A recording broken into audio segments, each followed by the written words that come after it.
написали купці. Гриміть гармату осенню ночі, земля полошится в огне. Кривавый жах по свете крочит, по уставшей черной глубине. Драпежный зверь оскалил зубы, а попад им грыти шкілет, шукає хитрих свої згуби, і згине нагло людоед.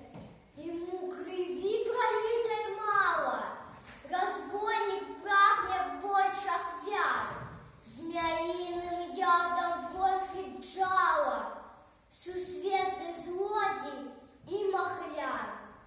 И ночью згиблый руть пожары, неволя бич и грабежи, як саранча ползе почвари, на наши гони грабежи.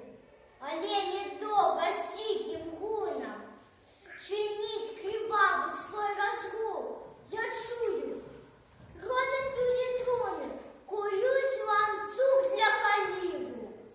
Мы не скиснулись под бурой, напала сикая орды. Бандит